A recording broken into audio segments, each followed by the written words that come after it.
Hi friends, welcome to mummy பசிது kitchen. இன்றைக்கி கற்பூரவள்ளி இலையை வச்சு பஜ்ஜி செய்யலாம். அதுக்கு முன்னாடி நம்ம சேனலை இப்போ தான் ஃபஸ்ட் டைம் பார்க்குறீங்கன்னா சேனலை சப்ஸ்கிரைப் பண்ணிக்கோங்க. மறக்காமல் பக்கத்தில் இருக்க பெல் ஐக்கானை ப்ரெஸ் பண்ணிக்கோங்க. அப்போ தான் நான் போடுற வீடியோஸ் உங்களுக்கு தொடர்ந்து கிடைக்கும். வாங்க வீடியோக்குள்ளே போகலாம். கற்பூரவள்ளி இலையை பறித்து பஜ்ஜி செய்கிறேன் இன்றைக்கி. பாருங்கள், இன்றைக்கி கற்பூரவள்ளி இலையை வச்சு எங்கள் அம்மா பஜ்ஜி செய்ய போகிறாங்க. வாங்க கற்பூரவள்ளி இலையை பறிச்சுக்கலாம். இந்த கற்பூரவள்ளி இலையை வந்து குழந்தைங்களுக்கு கொடுத்தா சளி வந்து குணமாகும். அப்படியே வந்து பச்சையாகவும் அரைச்சி கொடுக்கலாம். இது மாதிரி பெரிய பெரிய இலையாக இது மாதிரி சைஸான இலையை பறித்து எடுத்துக்கலாம்.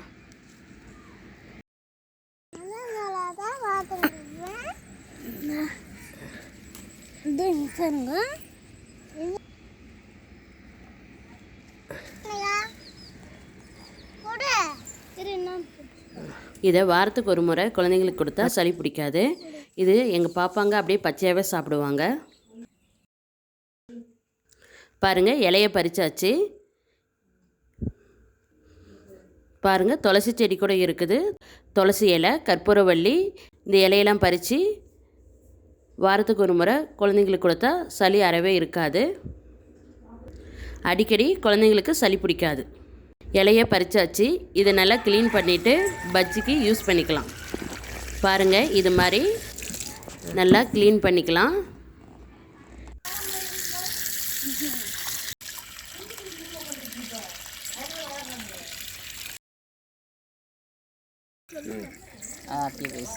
பாருங்கள், இது மாதிரி நல்லா க்ளீன் பண்ணிக்கோங்க தண்ணி ஊற்றி.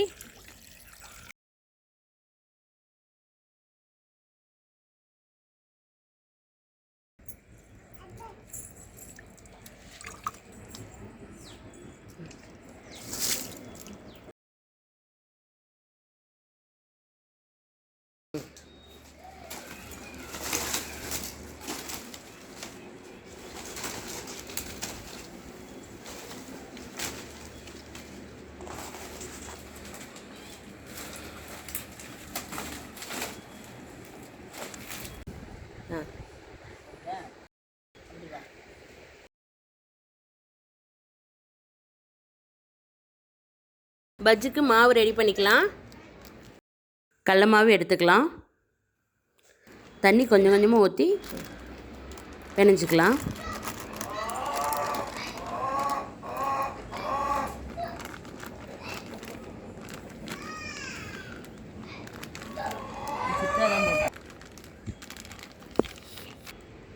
இப்போ கொஞ்சம் போட்டுக்கலாம். சோடாப்பூ கொஞ்சம் போட்டுக்கலாம். இன்னும் போட்டுக்கலாம். மிளகாத்தூள் ஒரு ஸ்பூன் போட்டுக்கலாம்.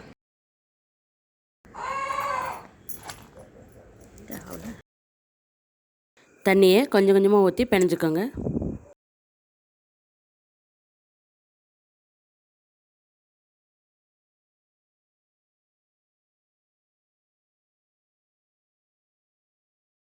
பஜ்ஜி நல்லா மொறுமொறுன்னு வரதுக்கு கொஞ்சம் அரிசி மாவு சேர்த்திக்கலாம். அது இதையும் நல்லா போட்டு பிணைச்சிக்கலாம். நல்லா கலக்கி வச்சுக்கோங்க. பாருங்கள், கெட்டியாக இருக்குது. அதனால் கொஞ்சம் தண்ணி ஊற்றிக்கலாம்.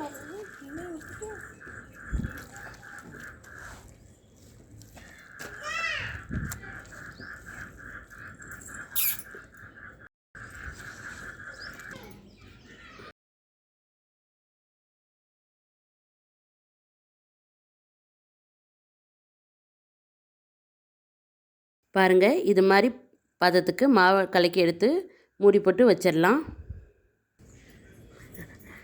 இரும்பு கடாய் காஞ்ச உடனே எண்ணெய் ஊற்றிடலாம்.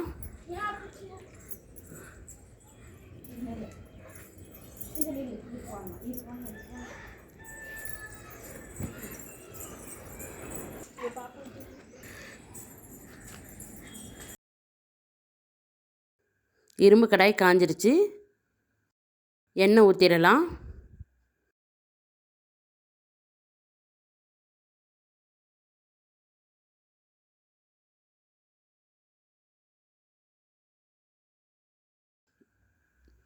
பாருங்கள், எண்ணெய் கூட காஞ்சிருச்சு.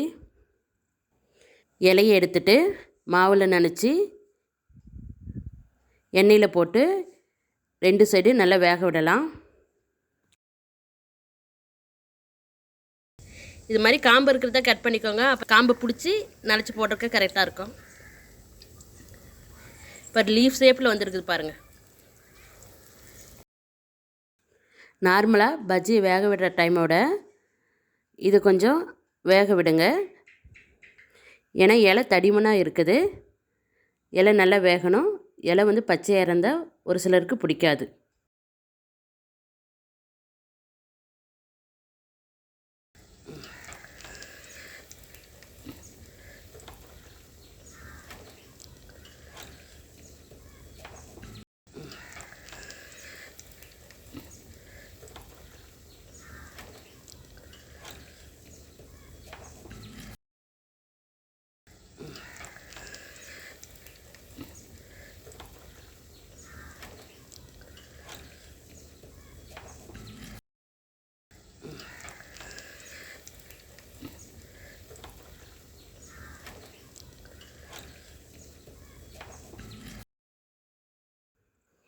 கற்பூரவள்ளி இலையை சாப்பிட்றதுனால தொண்டை கரகரப்பு, இருமல் இது மாதிரி தொந்தரவெல்லாம் குறையும். இந்த இலையை அரைச்சி சாறு எடுத்து குடிக்கலாம். இதை கொதிய வச்சு கூட குடிக்கலாம். குழந்தைங்கள்லேருந்து பெரியவங்க வரைக்கும் குடிக்கலாம். ஒரு சில குழந்தைங்க கற்பூரவள்ளி இலையை பச்சையாக சாப்பிடாது.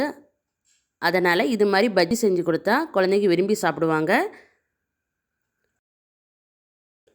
கற்பூரவள்ளி இலை பஜ்ஜி ரெடி ஆயிடுச்சு. இந்த கிராமத்து சமையல் உங்களுக்கு பிடிச்சிருந்தா லைக் பண்ணுங்கள். சேனலை இன்னும் சப்ஸ்கிரைப் பண்ணணுன்னா சப்ஸ்கிரைப் பண்ணுங்கள். உங்கள் ஃப்ரெண்ட்ஸ் ரிலேட்டிவ்ஸ்க்கெலாம் ஷேர் பண்ணுங்கள். தேங்க்ஸ் ஃபார் வாட்சிங்.